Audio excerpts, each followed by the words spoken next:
எல்லாருமே அவங்க போயிடலாம் தான் சொல்றாங்க. என் ஒய்ஃப் என்ன 2 மாசம் விட்டு போயிட்டாங்க. 2 மாசம் விட்டு போயிட்டாங்க. இப்போ கண்டுபிடிச்சு நான் கூட்டு வந்தேன். கூட்டு வந்து இப்ப இங்க வர்றதுக்கு காலையில வரும்போது கூட நானும் தங்கச்சி வீட்டுக்கு வரல, நாங்க வரேன் உடனே க்ளோஸ், டைவர்ஸ் கொடுத்துருங்க. ஏமா எமோஷனலா பிளாக்மெயில் பண்ணல நீங்க? இல்ல சார், எனக்கு கல்யாணம் ஆகி 12 இயர்ஸ் ஆகுது. சோ எனக்கும் அவருக்கும் ஏஜ் டிஃபரெண்ட் இருக்கு. நான் சொல்லி கொடுத்தாலும் அவர் கத்துக்க மாட்டாரு. ஒரு ஸ்டேஜுக்கு மேல என்ன ஆயிடுச்சு அப்படின்னா செட் ஆகல.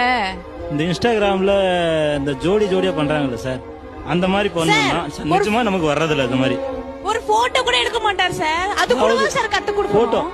போட்டோ அவங்க ஒரு போட்டோ பைத்தியம். நான் ஓபனா சொல்லிடுறேன், ஒரு போட்டோ பைத்தியம். இப்ப நீங்க பிரேக் விட்டீங்க பாருங்க, அப்ப கூட பாத்தீங்கன்னா ஹீல்ஸ் போட்டோ, எந்த நேரமும் ஹீல்ஸ் போட்டோ. ஏதாவது ஒரு ஃபங்க்ஷனுக்கு போங்க, ஒரு 50 போட்டோவாவது எடுப்பேன். ரீல்ஸ் கூட ஓகே, போட்டோ கூட யாருமே எடுத்தது இல்லையா? அது நான் ஆசைப்பட்டது தப்பா? ஒரு பேசிக்கான ஒரு விஷயம் தான். ரீல்ஸ் பண்ணாதுக்குலாம் டைவர்ஸ் கேட்டா என்ன நியாயம்? சார் நான் அவர் கூட தானே சார் ஆசைப்படுறேன். இல்லம்மா, எனக்கு பிடிக்கிறத செஞ்சுட்டு போய. அது பிடிக்கலன்னா டைவர்ஸ். இல்லம்மா, நீங்க நிஜ உலகத்துக்குள்ள வரமாட்டீங்க. நீங்க என்ன இந்த மொபைல்ல இருக்க உலகத்திலே வாழ்ந்துட்டு இருக்கீங்க. நீங்க அதுக்குள்ள உங்க கணவரை இழுக்கிறீங்க. நீங்க நிஜ உலகத்துக்கு வாங்க.